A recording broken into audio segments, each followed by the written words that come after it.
निमंत्रण ही दिया था मिथिलापति ने सबको कि कोई आए और इस धनुष को उठाए, इसकी प्रत्यंचा चढ़ाए। मेरी पुत्री उसको वरमाल डालेगी।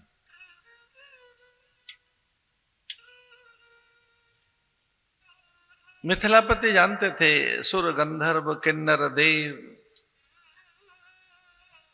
और राक्षसों में इतना बल नहीं है, मनुष्यों की तो बात क्या। किसी लोकपाल दिक्पाल में इतना बल नहीं। इस धनुष को केवल 2 ही उठा सकते, तीसरा नहीं उठा सकता था। वो ये भी जानते थे कि ब्रह्मा भी इस धनुष को नहीं उठा सकते। इंद्र की तो बिसात क्या, जब ब्रह्मा ही इस धनुष को नहीं उठा पाएंगे तो इंद्र तो कैसे उठा सकते। लोकपाल दिक्पालों में, यक्ष गंधर्व किन्नरों में, किसी भी बड़े राक्षस में ये सामर्थ्य कहां। मनुष्य तो कल्पना से परे की चीज है। मनुष्य तो ऐसा कर ही नहीं सकते। इसे केवल 2 ही उठा सकते हैं इस धनुष को। ये महादेव का धनुष है, इसे केवल या तो महादेव उठा सकते हैं या भगवान नारायण इस धनुष को उठा सकते हैं। इसलिए मुझे अब ये प्रतिज्ञा करनी चाहिए, शपथ लेनी चाहिए और इस व्रत से ही नारायण मेरे पास आ जाएंगे।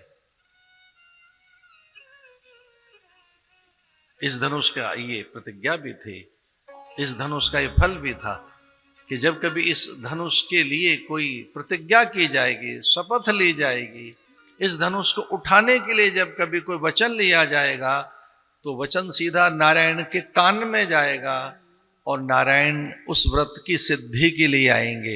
ये व्रत था, इस व्रत की पूर्ति, ये उपवास किया गया था, इसके लिए उपासना की गई थी, इसके लिए बड़ा अनुष्ठान किया गया था इस धनुष के लिए। और उस अनुष्ठान का फल स्वयं भगवान नारायण।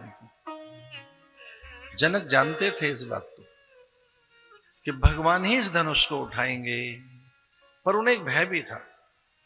ऐसा भी हो सकता है कि वो जो बल किसी में नहीं है, वो बल अयोध्या के प्राणियों में भी है। और एक बार ऐसा कर भी दिया अयोध्या की एक दासी ने कि जब अकाल पड़ा भारी जनकपुर में और वहां प्यासे हैं जीव जंतु पशु पंछी,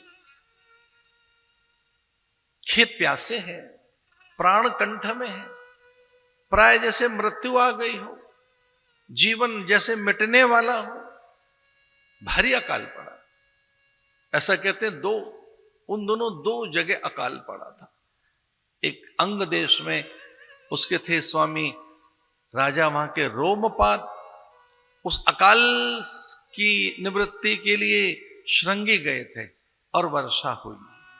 और एक अकाल पड़ा था जनकपुर में, भारी अकाल।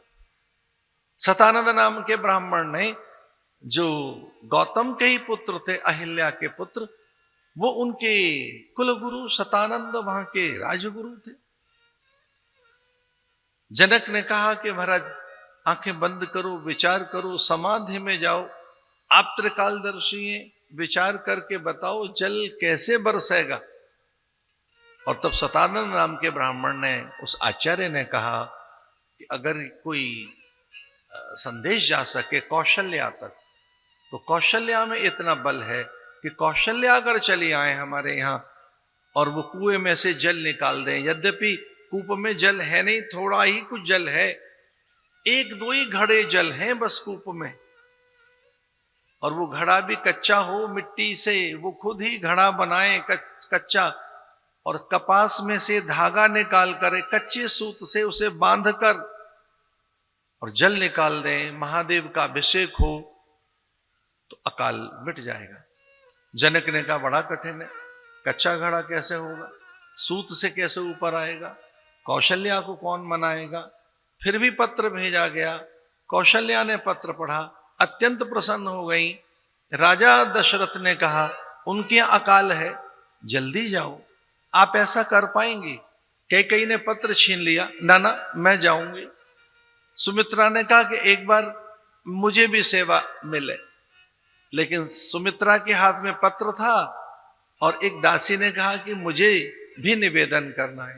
रानियां पानी भरने क्यों जाएं? हम दासियों का काम है, हम जाएंगे।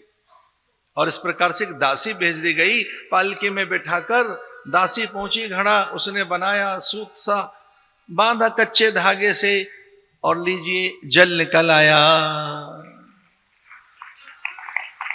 जलाभिषेक हुआ, वर्षा हो गई।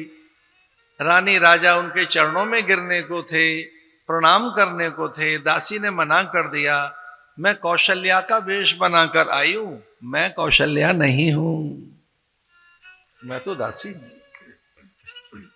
मैं तो परिचारिका हूं, मेरे पैर न छू। हम दासी हैं। इतना बल तो दासियों में है, अयोध्या के नर नारियों में है, ये कौन बड़ी बात है। तो राजा जनक को ऐसा लगा कि धनुष तोड़ने के लिए, छूने के लिए अगर न्योता भेजा हमने अयोध्या में, और राम की बजाय वहां का कोई नौकर आ गया तो खेल बिगड़ जाएगा। आदर की बात सुनाई हमने, लेकिन यही बात नहीं थी।